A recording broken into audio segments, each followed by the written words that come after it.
Hello, glorious soul, Kel Gunter here, and welcome to my channel, Soul Service Astrology.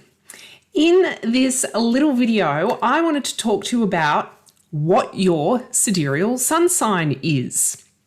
And what is sidereal astrology? So first of all, let's briefly describe the difference between tropical astrology and sidereal astrology. Tropical astrology relates constellations along the ecliptic, known as the Zodiac, to the seasons based on the northern hemisphere. So when you listen to a tropical astrologer, they're really describing the northern hemisphere seasons with a zodiacal constellation. What is the Zodiac? The Zodiac are various constellations that are sitting on the ecliptic. What is the ecliptic? The ecliptic is the location that all planets revolve around the sun. So it's where we observe the planets moving through. Now, a constellation is a big area of the sky that astronomers use for measurements and calculations. Astrologers are most interested in where the planets are moving along the ecliptic, and we're only interested in the star asterisms that are on the ecliptic.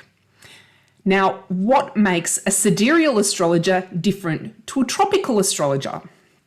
A sidereal astrologer is looking out to the sky on any given day and seeing where the planets are located.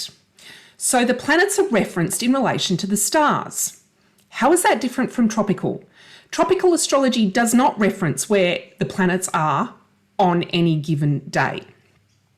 So it doesn't correlate. Astronomy and astrology, tropical astrology, don't correlate. Why is that? The Earth wobbles on its axis, and it's caused the vernal equinox or the spring equinox in the northern hemisphere to drift backwards. Tropical astrologers generally lock their chart to 0 degree Aries, and that's where the vernal equinox will always be at 0 degrees Aries, which is why you have neat months where everyone's birthdays fall and where your sun sign would be. But it's not actually where the sun would be. It's just that's the season, perhaps, of your sun in the northern hemisphere. So you can start to hear how this might not relate to someone in the hemisphere that I live in, namely the southern hemisphere. So with sidereal astrology, we take account for this wobble of the Earth's axis, and we watch it drift backwards, and it's sitting in about 8 or 9 degrees Pisces or thereabouts. So what that means is that the sun sign that you believe that you are now is incorrect. It would have drifted 1 degree over 72 years. The last time the tropical astrologer's zodiac matched up with a sidereal astrologer's zodiac was around 52 BCE. It was a long time ago. So why not use our wonderful imagination, use our wonderful emotion of awe, and look at the actual planets where they actually are from our point in history. To give you a little bit of background, Babylonians, so Western astrology mostly came from Babylonian astrology. And then, of course, there was, it got laid on there with some Greek and Roman and Egyptian astrology. But at the basic level, when writing, it was the dawn of writing, essentially, the Babylonians were tracking the moving stars. They called them the moving stars in relation to what they could see at the backdrop. And that backdrop was called the fixed stars or the star asterisms. So I leave it to you what feels more accurate so that you can actually say, yes, I was born under an Aries sun. Not, yes, I was born under an Aries sun. Oh, sorry, that was the season of Aries, but the sun wouldn't have been in Aries with those dates. So it seems to me, for me, when I realised the difference and the incongruence between what I could see in the sky and what tropical astrology was showing me. And I trained as a tropical astrologer and I practiced tropical astrology for 20 years before I realized it was incongruent for me now. So what we're going to do now is I'm going to take you for a fly through across the ecliptic to see where your sidereal sun sign lies. And you can see the movement of the sun around the ecliptic and where the star asterisms are for each of the zodiac. So sharing my screen now.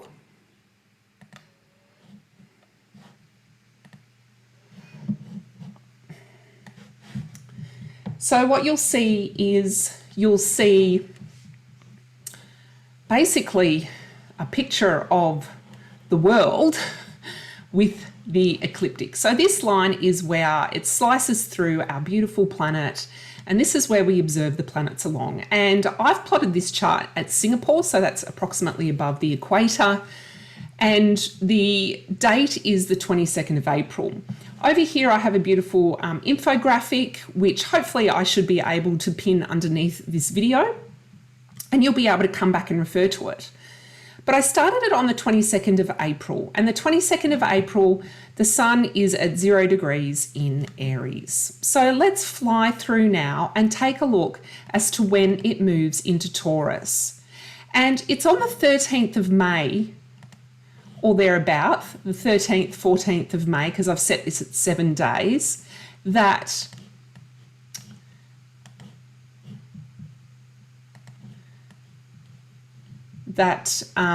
the sun moves into Taurus.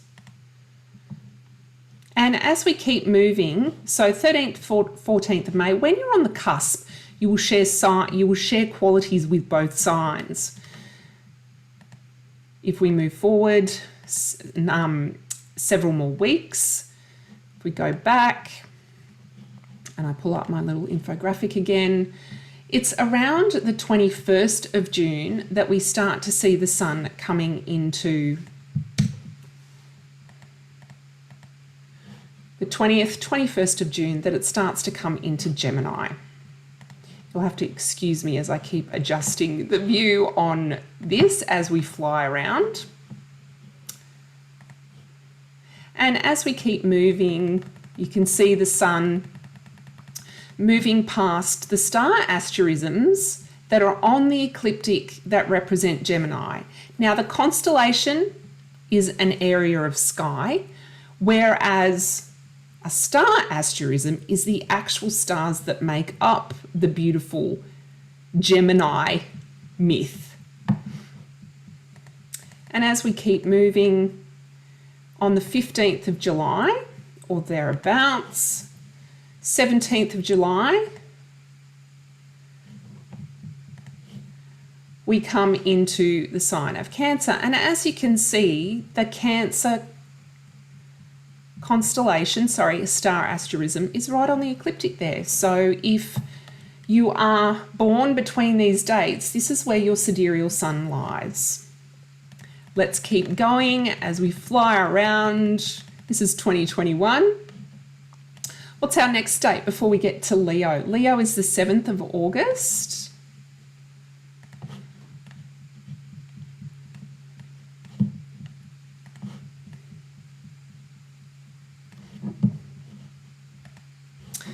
And as you can see, it's entering into the sign of Leo there. And there you can see the lion, the star asterism of the lion right on the ecliptic there.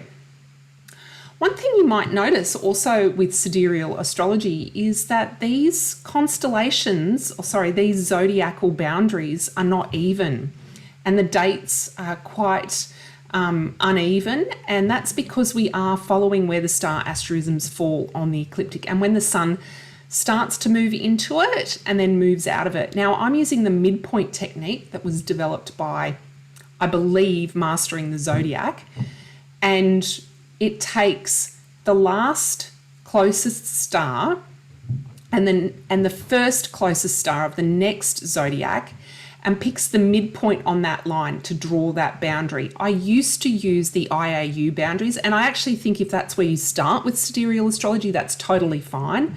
It's not that far off. However, I found this midpoint method a lot more accurate. So if we keep moving forward, you'll see the sun moving through the sign of Leo there.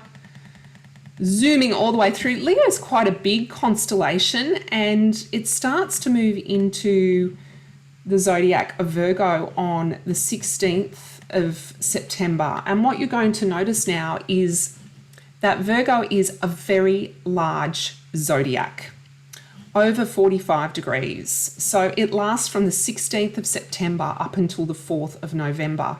Again, hopefully I can pin this infographic below, so after you watch the video and you can have a look at the infographic to absolutely understand where your sidereal sun sign falls. And as you can see, this really wonderfully huge star asterism of Virgo sitting along a really big portion of the ecliptic.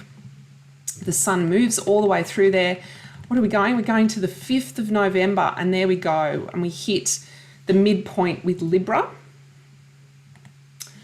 So 5th of November to the 23rd of November is Libra, and as you can see the sun moving through there. And then we hit the 24th of November, which is when it enters into Scorpio. Just keep adjusting my view, so hopefully we have a great view of this.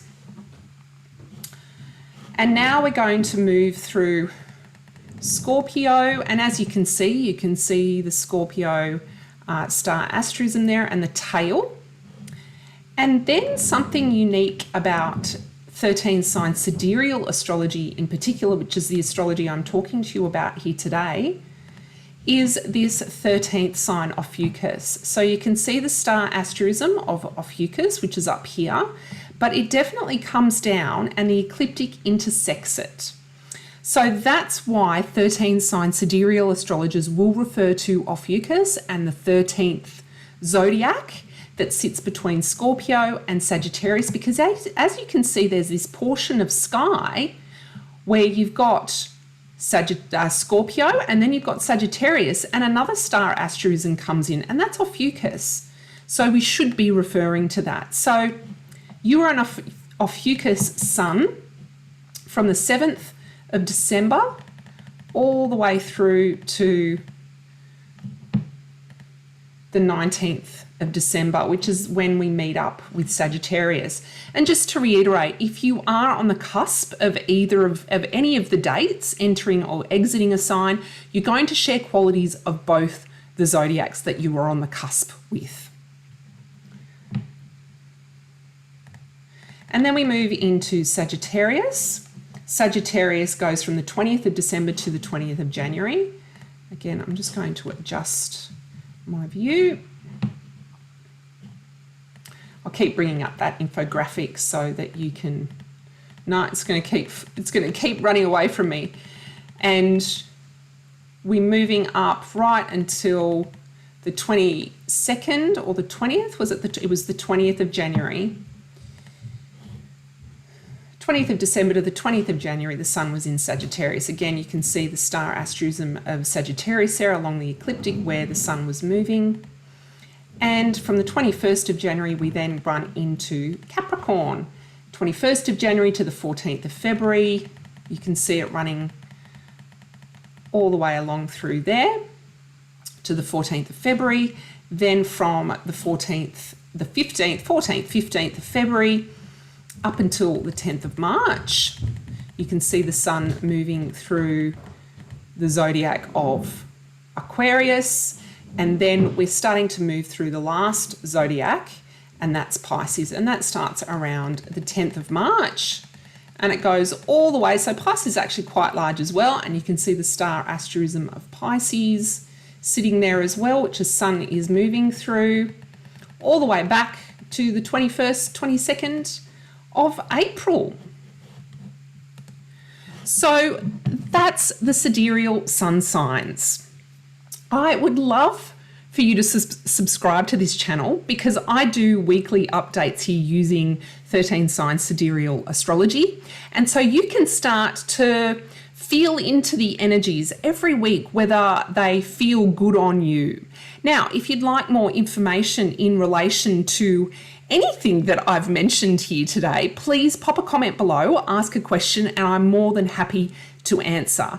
If you would like to follow me on the socials, I have a free Facebook group called Sidereal Stars with Kel, and that will be in the link below as well.